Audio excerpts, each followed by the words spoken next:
यवतमाळ जिल्ह्याच्या आर्णीतील सावळी सदोबा इथं निम्न पैनगंगा धरण विरोधी संघर्ष समितीतर्फे जलसमाधी आंदोलन करण्यात आलं। यात मराठवाडा आणि विदर्भातील हजारो महिला पुरुषांनी सहभाग घेतला होता।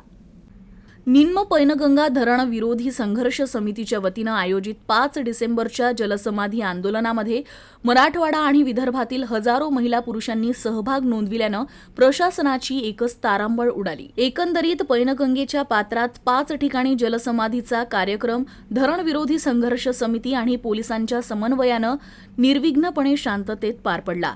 हजारो शेतकऱ्यांनी या जलसमाधी आंदोलनात महिला आणि पुरुषांनी मोठ्या संख्येत सहभाग नोंदविला होता।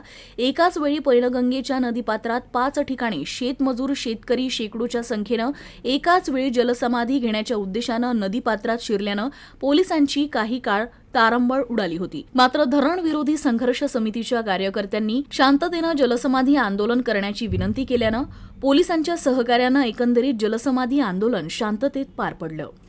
आज 5 डिसेंबर मंगळवार रोजी निम्न पैनगंगा धरण विरोधी संघर्ष समिती विदर्भ मराठवाड्याच्या वतीने निम्न पैनगंगेच्या पात्रात शेकडो लोकांनी आज महिला पुरुषांनी जलसमाधी करण्याचा निर्णय घेतला होता आणि आज तेवढ्याच मोठ्या संख्येने कपिलेश्वराचे दर्शन घेऊन आपण जलसमाधीला या पैनगंगेच्या पात्रात आलेलो आहोत। शासनाला आमची विनंती आहे, आज आम्ही फक्त जलसमाधीसाठी अर्ध्या पाण्यात गेलो आणि परत येत आहोत।